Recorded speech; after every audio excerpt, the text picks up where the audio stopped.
The Second World War saw incredible acts of bravery. Men on all sides performed heroic deeds and earned their respective countries' highest honours, and in today's episode I shall be talking about one of these men. Maynard Harrison Smith was born in Michigan in 1911. He lived a comfortable life as a child, with his parents in affluent jobs. He, however, developed a reputation for being somewhat of a misfit and a troublemaker, who didn't get along well with others, and he was sent to Howell Military Academy in Indiana in an attempt to straighten him out. After graduating, he got a job with the US Tax Department, but when his father died in 1934, he left his son a sizable inheritance, so Smith quit his job and lived off his father's money. During this time, he had a child and married twice, the second of which ended in 1942. Shortly after this, Smith enlisted in the army. Supposedly, a judge forced his hand by telling Smith that if he didn't enlist in the army, he'd be sent to jail for failure to pay tax support, although this has never been certified. After completing basic training, he volunteered for aerial gunnery school.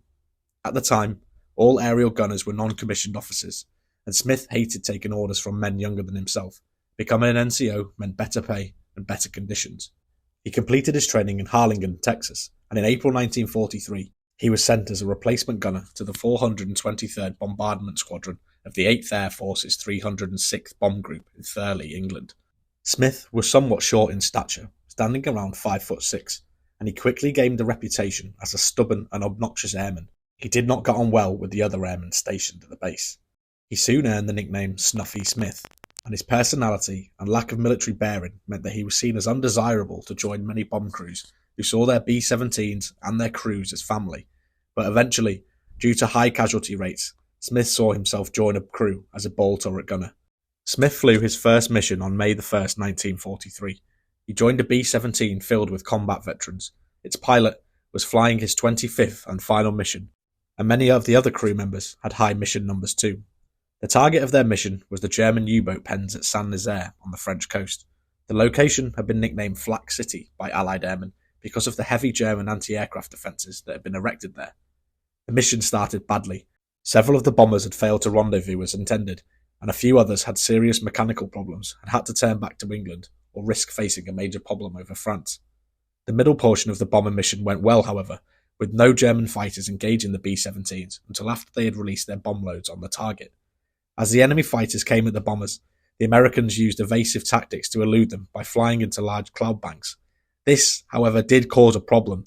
The lead plane's navigator made an error, and the planes had accidentally turned too early, and instead of flying over the English coast, the planes instead flew back over the French coast at the city of Brest, and unfortunately for them, straight back into the fight. The Germans hit the bombers with anti-aircraft batteries, coastal artillery, and heavy machine gun fire, and some of the B-17s took hits and went down. Smith's plane took heavy fire from below, and one of the fuel tanks was ruptured, causing a huge fire to break out inside the plane. The flames were intensified by oxygen that had escaped from the damaged oxygen system that had also been hit in the attack. Smith's ball turret had lost all power, and he had to crank it manually to escape. When he emerged from the turret, he was confronted with a scene of absolute chaos. Everything, it seemed, was on fire, and huge holes had been ripped in the fuselage by flak fire. 2 of the crew members were seriously wounded, and 3 others bailed out in the carnage, preferring to take their chances in the sea rather than the burning plane.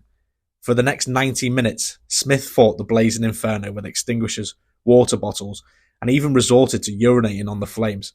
But the fire continued to spread, and the flames were getting so intense in some areas of the plane that ammunition was starting to explode. Smith then realised he had another task to take on single-handedly: toss the burning ammunition boxes overboard before they exploded and brought the plane down. Incredibly, between all of this, Smith then manned the plane's waste machine guns, fighting off German fighters until they gave up. He flicked between helping his wounded colleagues, fighting the fire, and using the plane's 50 caliber machine guns.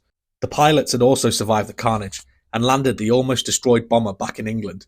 A few minutes after landing, the B-17, riddled with over 3,500 bullet holes and held together by the frames of the plane, fully broke in half.